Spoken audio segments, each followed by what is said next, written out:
신약성경 로마서 8장 19절부터 25절까지입니다.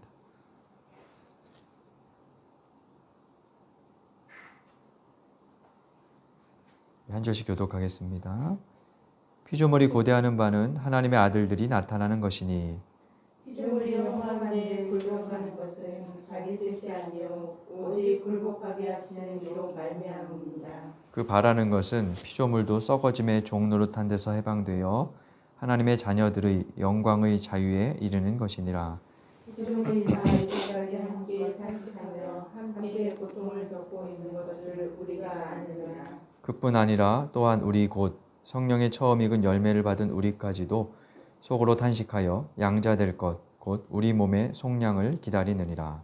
우리가 소망으로 구원을 얻었으니 보이는 소망이 소망이 아니니 보는 것을 누가 바라리요. 함께 읽겠습니다. 만일 우리가 보지 못하는 것을 바라면 참음으로 기다릴지니라. 아멘. 예배를 시작하며 말씀드린 것처럼 오늘은 교회력에 따른 성령 강림 주일이지만 아울러 한국교회가 함께 지키는 환경주일이기도 합니다. 제가 알기로 감리교단은 다음 주일을 환경주일로 지키고 일부 보수교단에서는 환경주일 같은 것을 기념하지 않는 경우도 있습니다만 한국교회가 대부분이 오늘을 환경주일로 지키고 있습니다.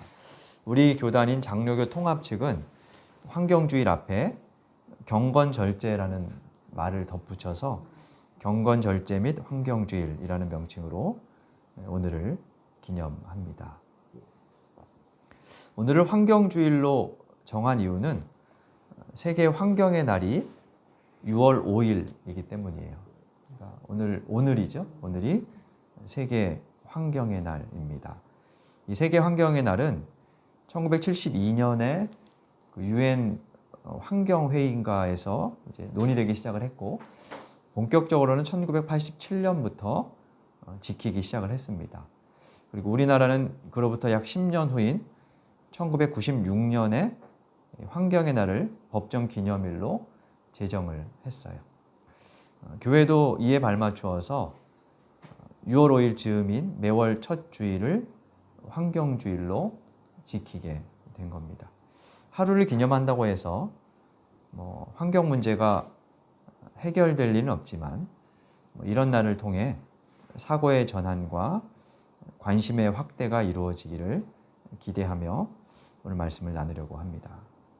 설교 전에 먼저 말씀드릴 것은 오늘 설교는 제가 평소 자주 찾아 듣는 설교자 중에 안용석 목사님이라는 분이 있어요.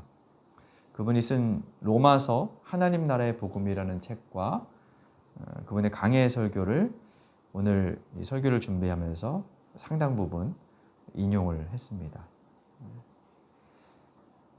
구약 창세기 1장에 따르면 하나님의 창조 영역은 크게 셋으로 나눌 수 있습니다. 영적인 영역, 그리고 인간의 영역, 마지막으로는 자연의 영역이라고 볼 수 있습니다. 하나님은 하늘과 땅 그리고 그 가운데 있는 모든 생물을 창조하셨죠. 그리고 창조의 마지막으로 사람을 지으셨습니다. 창세기 1장에는 언급되지 않았지만 그와 아울러서 천사와 같은 영적인 존재들도 하나님께서 지으셨습니다. 그 모든 것을 창조하신 하나님은 보기 좋다라고 말씀하셨죠. 보시기 좋았다라는 말은 피조물들이, 그러니까 창조된 피조물들이 각각의 자리에서 조화, 평화를 이루며 존재했다는 뜻이에요. 그 조화로움과 평화로움이 하나님 보시기에 좋았다라는 거예요. 그 조화와 평화를 히브리어로 샬롬이라고 말합니다. 그러니까 샬롬의 상태, 이게 하나님 보시기에 좋은 상태이며 구원의 상태이고 온전한 상태라는 거죠. 하지만 인간의 타락으로 그 모든 영역의 관계들이 파괴되었습니다. 샬롬이 깨진 것이죠. 그래서 구원은 다른 말로 하면 그 샬롬의 회복이라고 할 수 있어요. 예수 그리스도의 십자가와 부활, 그리고 그분의 승천을 통한 주대심의 사건을 통해서 하나님과 사람의 관계가 회복되고, 그러니까 하나님과 사람의 사이에 샬롬이 이루어지고, 또 영적인 영역과 자연의 영역에까지 창조의 온전함이 회복되는 것을 구원이라고 할 수 있습니다. 이렇게 보면 구원은 우리 인간에게만 일어나는 것이 아니라 영적인 세계와 자연 세계에도 일어난다고 할 수 있어요. 영적인 세계에 있었던 사탄의 반란이 진압되는 것이 구원이고요. 그리고 아담과 하와의 타락으로 땅에 내렸던 저주가 풀리는 사건이 구원이죠. 바울은 오늘 본문 22절, 23절에서 피조물이 사람과 함께 탄식하며 구원을 기다린다라고 말하고 있습니다. 21절에 보면 피조물들이 바라는 것은 썩어짐의 종노릇에서 해방되어서, 이 썩어짐이란 사망, 죽음을 뜻한다고 할 수 있는데 거기에서 해방되어 하나님의 자녀들이 영광의 자유에 이르는 것이다. 이렇게. 로마서는 좀 이 글들이 어려워서 좀 이해하기 쉽지 않습니다만 쉽게 얘기하면 하나님의 자녀들의 영광의 자유는 구원이라고 볼 수 있어요. 자유롭게 되는 거, 해방되는 게 구원이니까 그것을 피조물들이 기다리고 있다라고 하는 그런 말입니다. 22절에 보면 피조물이 이제까지 탄식하고 고통을 겪고 있다 그러죠. 함께 탄식하며 함께 고통을 겪고 있다 이렇게 말하고 있어요. 본문에는 누구와 함께 고통을 겪고 있는 건지 잘 본문을 보면 이렇게 드러나지 않는데 22절을 새 번역과 우리말 성경은 이렇게 번역을 했어요. 모든 피조물이 이제까지 함께 신음하며 해산의 고통을 함께 겪고 있다.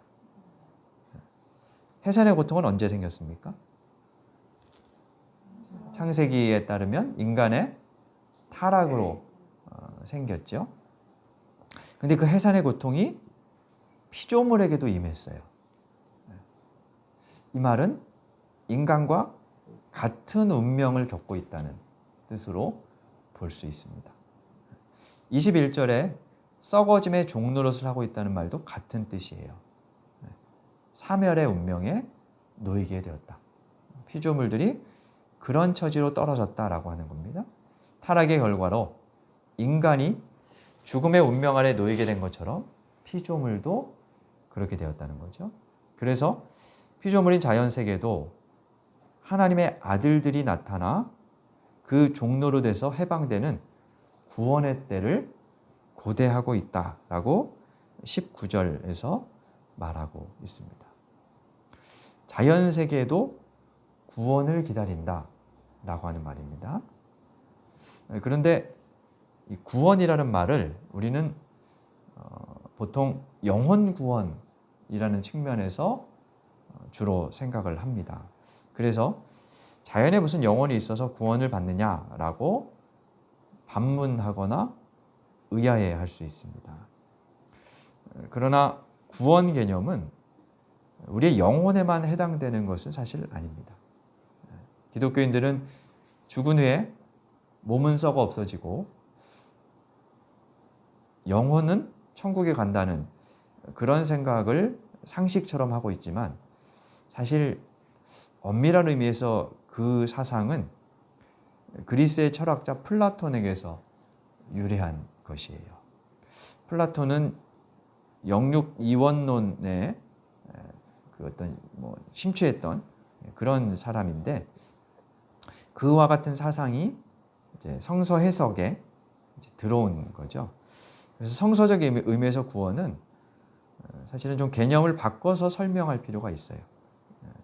구원이란 하나님의 나라, 하나님 나라의 회복이다. 이렇게 개념을 자꾸 좀 바꿀 필요가 있어요. 하나님 나라의 회복이란 무슨 말이냐면 하나님의 주대심이 온전히 이루어지는 상태를 말합니다. 그러한 하나님의 주 되심은 인간에게만이 아니라 모든 피조 영역에도 미칩니다. 다시 말하면 영적인 세계, 인간 세계, 자연 세계 모두가 하나님의 주 되심의 영역, 하나님의 다스림의 영역이며 하나님의 나라가 이루어져야 할 영역이라는 것입니다. 그래서 구원은 인간에게뿐만 아니라 영적인 세계와 자연 세계에도 이루어져야 하는 거죠. 생각해 보면 하나님께서 그 모든 것을 창조하셨기 때문에 그 창조하신 모든 것을 구원하신다는 것은 지극히 당연한 이야기이죠. 사람만 창조하신 것이 아니라 그 모든 것이 하나님의 피조물이고, 달리 표현하면 하나님의 자식들이니까. 그래서 그 모든 것을 향해서 하나님의 애정을 갖고 계시고 구원하려 하신다는 것은 무척 당연한 이야기입니다. 근데 우리가 그 당연한 생각으로부터 조금 벗어나 있는 이유가 아까 말씀드린 것처럼 그리스 철학의 영혼 이분법이 우리의 신앙에 많이 스며들어 있기 때문이에요. 그래서 성경은 사실 영과 혼, 육 이것을 엄격하게 이렇게 나누고 있지 않습니다. 사람을 그렇게 구분된 존재로 보지 않아요. 그냥 사람은 그냥 이 통째로 인간 이거이지 그걸 성경은 나누고 있지 않습니다. 근데 그것을 해석하는 과정에서 또 다시 한번 표현을 쓰자면 우리 안에 있는 혹은 한 민족이나 국가, 집단 안에 있는 그 해석의 통로, 그 깔때기가 그런 식으로 이제 성경을 해석하도록 만든 거죠. 더군다나 신약은 헬라어로 기록이 되어 있습니다. 플라톤이나 아리스토텔레스 같은 그리스 철학자들, 헬라어로 말하고 사고했던 그리스 철학자들이 사용했던 헬라어로 기록되어 있고, 또 그들의 철학이 지배적으로 다스리던 곳에서 초기 기독교 교리가 형성되었습니다. 그렇다 보니까 헬라 철학의 영향을 받지 않을 수 없게 된 거죠. 그리고 또 그들에게, 그런 사람들에게 복음을 설명하려다 보니 그들의 관점에서 성경을 풀 수밖에 없었다는 것으로도 생각할 수 있습니다. 그래서 뭐 그런 얘기를 하죠. 기독교가 우리나라에 들어오면서 유교화되었고, 어떤 분들은 뭐 아주 오래된 책입니다만 공자가 죽어야 교회가 산다, 이런 그런 이제 뭐 제목에 비슷한 제목의 책을 쓸 정도로, 이게 참 우리는 사실 그걸 그냥 전통으로 익숙한 교회 전통으로 이렇게 교육받으며 살아왔기 때문에 잘 구분하기가 어려워요. 그래서 오늘날의 신학계에서는 과거에 플라톤과 아리스토텔레스의 철학에 의해서 해석되었던 이제 교리나 성서 해석을 다시 좀 원래의 뜻에 비추어서 해석하려는 그런 시도들을 이제 하고 있습니다. 뭐 개념적으로는 이제 그렇다는 거예요. 어쨌든 그런 사고가 우리에게 익숙해 있다. 요걸 아는 것만으로도 우리가 한 단계 나아간다고 할 수 있습니다. 그리고 또 하나, 자연에 대한 우리 기독교인들의 생각을 왜곡시킨 이유를 들자면 성경의 묵시문학에 대한 오해 때문이라고 할 수 있을 것 같아요. 대표적인 묵시문학은 요한계시록인데요. 요한계시록에 보면 종말에, 그러니까 마지막 때에 해와 달이 빛을 잃습니다. 하늘의 별들이 떨어지고 땅은 불타버리는 우주적인 재앙이 마지막 때에 있을 것이라고 묘사되어 있습니다. 이것을 문자적으로 이해하면 종말에는 모든 자연이 파괴되어 버립니다. 파괴될 것을 어차피 파괴될 것이니 뭐 굳이 우리가 돌보거나 회복시킬 이유가 없는 거죠. 그런데 요한계시록에는 문자적으로 읽어야 할 내용도 있지만 보다 많은 부분은 상징적으로 읽어야 하는 것들입니다. 종말에 대한 이해가, 그 해석도 그 풀이도 그렇습니다. 성경이 말하는 종말은 그런 게 아니에요. 환경 파괴나 핵전쟁 등으로 지구가 폐허가 되고 끝나고 하나님의 나라가 이루어진다. 이런 개념이라고 보시기는 어렵습니다. 환경 파괴나 핵전쟁으로 지구가 폐허가 된다면 그건 누구 탓일까요? 그건 사람 탓이죠. 인간의 죄악의 결과이지 하나님이 가져오시는 종말은 아니라는 뜻입니다. 자연의 파괴를 종말과 동일시하는 것은 자칫하면 우리 인간의 탐욕과 방종을 정당화할 수 있는 위험이 있습니다. 성경의 종말은 피조세계의 파괴가 아니라 사탄의 질서로부터 그것을 건져내고 회복하는 것입니다. 피조세계를 창조의 본래 모습으로 돌이켜서 샬롬을 회복하는 것, 그것이 성경이 말하는 종말이며 구원입니다. 죄를 지은 것은 자연이 아닙니다. 사람이죠. 근데 하나님이 무슨 이유로 자연이 무슨 잘못이 있어서 그 자연을 다 부서뜨리고 파괴하시겠어요. 저 밖에 심은 풀도 누가 꺾어가면 심은 저로서는 무척 속상할 텐데 하나님 만드신 것을 그렇게 파괴하실 리가 없죠. 인간이 잘못했는데 인간 대신 자연이 파괴를 당한다는 것은 지나치게 우리가 우리 중심적으로, 인간 중심적으로 모든 상황들을 해석한 결과라고 할 수 있어요. 창세기 1장에서 하나님은 사람을 창조하신 후에, 하나님의 형상으로 사람을 창조하신 후에 자연세계를 다스리라 라고 하셨죠.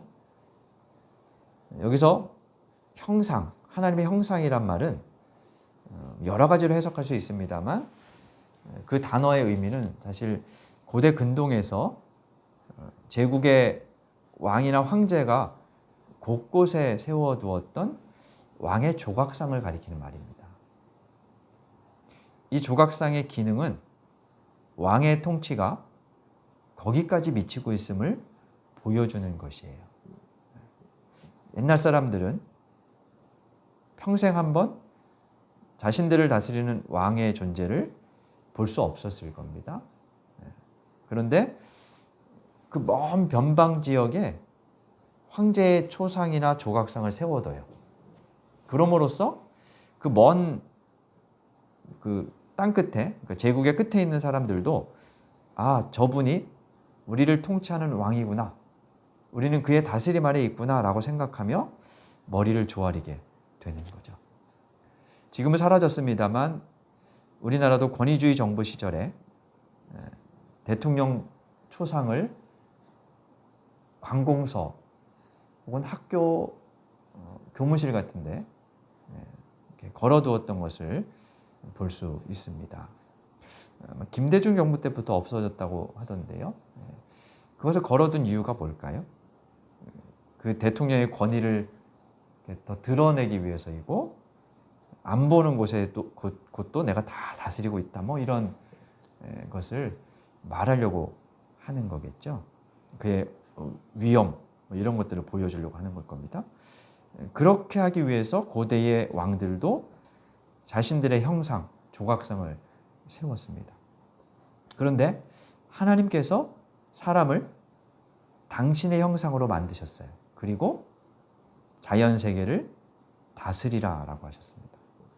이 말은 하나님의 주 되심이 이 땅 구석구석에 미치고 있다는 것, 하나님의 통치가 어디에나 있다는 것을 사람이 알려야 할 존재라는 뜻이에요. 사람이 자연세계 한가운데에서 그곳까지도 하나님이 통치하시는 영역임을 보여주어야 할 존재라는 말입니다. 그래서 이 다스리라 라고 하는 명령은 하나님 나라를 실현하라는 뜻이지 자연을 사람 마음대로 착취하거나 정복해도 된다는 전권 위임이 아니라는 겁니다. 그러나 안타깝게도 사람들은 그 명령을 따르지 않았습니다. 하나님의 주되심을 거부했고 지금도 거부하고 있죠. 그 결과 자연에도 고통이 찾아왔어요. 오늘 바울의 표현에 따르면 피조물의 종살이, 신음, 그리고 해산의 고통은 그 결과입니다. 오늘 본문을 다시 한번 조금 자세히 보겠습니다. 19절부터 25절까지 바울은 구원을 기다리는 피조물의 모습과 구원을 기다리는 인간의 모습을 비교하며 기술하고 있습니다. 19절부터 22절까지는 구원을 기다리는 피조물의 모습입니다. 그리고 23절부터 25절까지는 구원을 기다리는 인간, 우리들의 모습입니다. 그런데 이 두 모습이 교차 대칭 구조라는 문학 방식으로 표현되어 있어요. 본문에 그게 확연히 드러나지는 않습니다만 조금 이제 설명하자면 이런 겁니다. 일단 교차 대칭 구조라는 것은 한 단어나 문장을 이런 식으로 쓰는 거예요.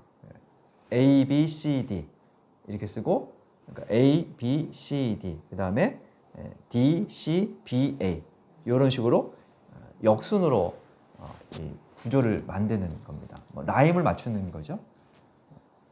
성경에 여러 가지 문학 방식이 많이 나오는데요. 과장법도 있고 대꾸법도 있습니다. 그런 것처럼 이 교차 대칭 구조는 주제를 보다 잘 드러내기 위해서 사용하는 일종의 문학 방법입니다. 오늘 본문은 그 중에 하나인데 19절부터 보면 이렇게 돼 있어요. 피조물의 기다림. 19절에 우리말 성경에는 고대하는 바 이렇게 돼 있죠. 기다림입니다. 그리고 21절에 보면 그 바라는 것은 이렇게 돼 있어요. 바람, 소망이라고 표현할 수 있죠. 그리고 21절 끝에 보면 자유라는 말이 나오고요. 22절에 탄식, 고통이라는 표현이 있습니다. 단어를 하나씩 뽑으면 이렇습니다. 기다림, 소망, 자유, 탄식. 그리고 23절부터는 인간의 모습을 그리는데 역순으로 나와요. 23절에 인간의 탄식이 나옵니다. 우리도 속으로 탄식한다. 이렇게 표현되어 있죠. 인간의 탄식. 그리고 23절에 소망. 23절에 보면 소망이라는 단어가 나오고 23절에 보면 몸의 속량이라는 단어가 나옵니다. 끝에 속량이라는 말을 다른 말로 하면 자유를 말해요. 그리고 24절에 소망이라는 단어가 나오고요. 25절에 기다림이라는 단어가 나와요. 그러니까 정리하면 이렇습니다. 피조물의 기다림, 소망, 자유, 탄식. 인간의 탄식, 속량, 자유, 소망, 기다림. 이게 역순으로 이렇게 표현되어 있어요. 이런 것을 이제 교차 대칭이라고 부르는데 그렇게 하면서 가운데 부분이 보다 많이 강조돼요. 가운데 부분은 뭐냐면 피조물의 탄식과 인간의 탄식이에요. 아까 말씀드린 것처럼 함께 묶여있는 운명이라는 거예요. 그리고 그들은 같이 구원을 기다려요. 그래서 자연세계 운명과 인간의 운명이 하나로 연결되어 있고 인간의 구원과 자연의 구원이 밀접하게 얽혀져 있다는 것을 바울은 이 구조를 통해서 보여줍니다. 자연의 회복은 인간의 회복과 별개의 것이 아니라는 뜻입니다. 하지만 우리 인간은 그동안 자연을 함부로 대해왔습니다. 그 결과 우리는 그로 인한 대가를 톡톡히 치르고 있지요. 환경 문제가 이제는 생존의 문제로 부각되고 있는 현실입니다. 그러기에 더욱 자연을 바라보는 우리의 관점을 바꿀 필요가 있어요. 환경 문제 혹은 자연의 문제는 근본적으로 신앙의 문제이자 구원의 문제라는 것입니다. 우리의 좁은 인간 중심적인 사고에서 벗어나서 창조 중심의 패러다임으로 바꾸어야 한다는 겁니다. 그래서 자연과 함께 구원받기를 추구해야 합니다. 왜냐하면 그것이 곧 구원의 문제이기 때문입니다. 그에 따라 우리의 삶의 태도와 교회의 존재 이유도 다시 재고할 필요가 있습니다. 그동안 우리와 교회의 주 관심사는 개인의 구원과 속죄 혹은 교회의 성장에 머무르는 측면이 많았습니다. 그것을 넘어서서 이제 피조세계의 구원과 공생 그리고 생태적 신앙의 회복으로 바뀌어야 할 때라는 말입니다. 환경 문제에 관한 여러 가지 자료들은 제가 이 자리에서 굳이 말씀드리지 않아도 유튜브나 인터넷에서 많이 찾아볼 수 있기 때문에 그 심각성은 말씀드리지 않겠습니다. 다만 우리의 관점과 태도가 바뀔 필요가 있다는 것을 다시 한번 강조하고 싶습니다. 끝으로 나태주 시인의 앞불사라는 시를 잠시 읽어보도록 하겠습니다. 청개구리는 참피동물이라 사람이 손으로 만지면 화상을 입는다 그런다. 앞불사, 그것이 그랬구나. 이적지 살면서 내 생각만 하고 사람 생각만 하고 살았구나. 미안하다. 나태주 시인의 앞불사라는 시예요. 제가 이 시를 오래전에 접하면서 참 여러 가지 감정이 들었던 기억이 나요. 청개구리, 참피동물이라서, 그러니까 피부에 우리 손이 닿으면, 이 36.5도의 손이 닿으면 화상을 입는다. 전혀 생각하지 못했던 그런 모습을 말하고 있어요. 마지막에 이 나태주 시인은 그들을 향해서 낮게 읊조립니다. 미안하다. 바울은 피조물이 탄식하며 하나님의 아들들이 나타나기를 고대한다고 말하고 있습니다. 지금까지 내 생각만 하고 살았던 삶을 회개하고 피조세계의 탄식을 듣고 미안하다 말하며 함께 구원의 길을 걸어갈 하나님의 자녀들이 나타나기를 염원하고 있다는 겁니다.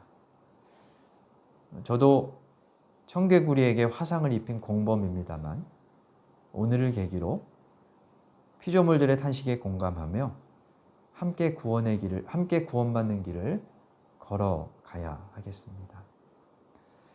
오늘은 성령 강림 주일이기도 합니다. 성령님은 우리 그리고 피조 세계에도 함께 하시며 그 모든 것을 살리고 살게 하고 하나님의 뜻을 이루게 하시는 분이십니다. 성령의 충만함을 받은 제자들은 우리가 사도행전에서 그동안 본 것처럼 지역적, 민족적 울타리와 편견을 넘어서 더 넓은 곳으로 나아갔습니다. 그것은 성령 충만의 결과를 능력과 은사, 열정의 문제라고 생각하는 우리에게 다른 시각을 가질 것을 제시합니다. 성령 충만이란 능력이 가득해서 헌신하는, 물론 그것도 포함되지만 그런 것 이전에 사실은 공감과 소통의 문제라는 것을 보여줍니다. 이제 우리가 또 하나의 울타리를 넘어서야 할 차례인 것 같습니다. 성령님께서 피조물의 탄식에 미안해하며 인간 중심의 울타리를 넘어 모두 함께 구원받는 길로 나아가기를 소원하고 그 길에 들어서려는 저와 여러분에게 동행하시고 또 이끌어 주시기를 간절히 바랍니다. 주신 말씀 생각하며 다짐의 기도 드리겠습니다.